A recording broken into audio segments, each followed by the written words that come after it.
Thanks, Koshi. The Coalition's unofficial election campaign is now in its second week, with the Prime Minister describing himself as the underdog. For the first time, Scott Morrison has fallen behind Anthony Albanese in the areas of trust, likeability and understanding the major issues of concern for most Australians. The latest news poll shows Labor would win government if we went to the polls today.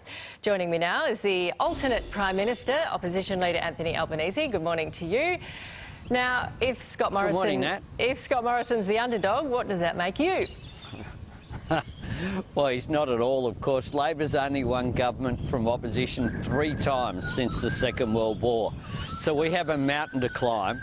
The government has the advantage of incumbency. They're going to spend $58 million of your viewers' money advertising, saying how good they are.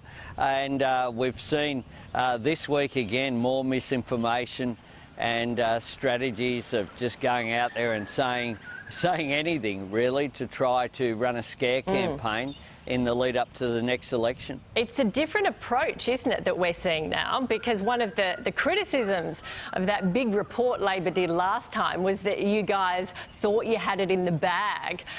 So you're trying for underdog status? Well, we are always struggling to get into government federally. The only times that we've done it is as Whitlam in '72, Hawke in '83 and Rudd in 2007.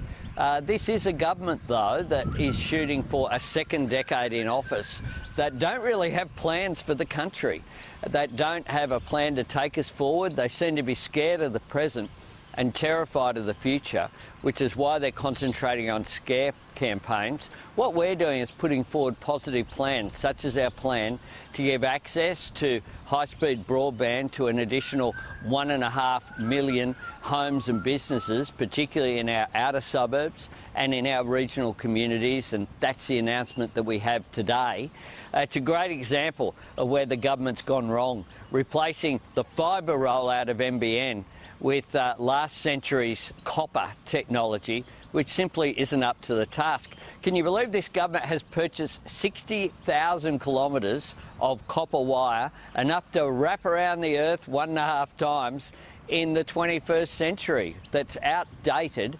And we know during COVID, students have needed fibre-based broadband to do their study. People have worked from home. Businesses have had to operate. We know how important communications technology is for everyday life.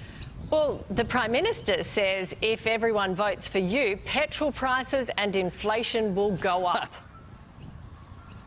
Well, complete nonsense, of course, and it's been called out by the experts as being nonsense. The truth is, this Prime Minister mustn't have filled up for a long time, because I filled up yesterday and it was $1.80 on his watch at my local petrol station here in my community. Petrol prices have risen under this government because of course, international prices. We get all of our fuel from Singapore. On this government's watch, we've had oil refineries shut down in Australia, and a rescue package had to take place to keep any oil refineries operating here at all. And that's happened on this government's watch. The other problem that this report found last time is your approach to climate change, and particularly Queensland, WA. The Hunter didn't like your policy. When are we going to see your detailed policy? Because everyone's been talking about climate change the last few weeks. Oh, absolutely. And we'll have more to say before the end of the year. But we've already put out there, I think, the most significant climate announcement that's been done during this term, which is our Rewiring the Nation policy. What that's about is making sure that electricity transmission is fit for purpose for the 21st century. At the moment, we know that people have put solar panels on their roofs, but we know as well that we don't have a fit-for-purpose transmission system, so that, for example, Snowy Hydro, when it's completed in a few years' time, won't actually be able to plug into the grid. And that's the low-hanging fruit that can make an enormous difference. We also have a policy for community batteries for solar energy. We've announced our new energy apprenticeship scheme, and we have our $15 billion National Reconstruction Fund. What we want is businesses to be able to invest so that they can lower the energy prices, so we can lower the cost of manufacturing, so we can create more jobs here.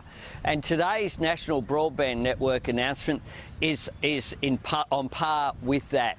We see new technology as being very important in terms of our economic productivity and our efficiency, creating jobs into the future. Yep. This government has rejected technology, and you can't trust a government that wants copper as the basis of its network in the 21st century. OK, we'll have to leave it there. We thank you. It's going to be a long election campaign, Anthony Albanese. See you soon. Here's Kochie.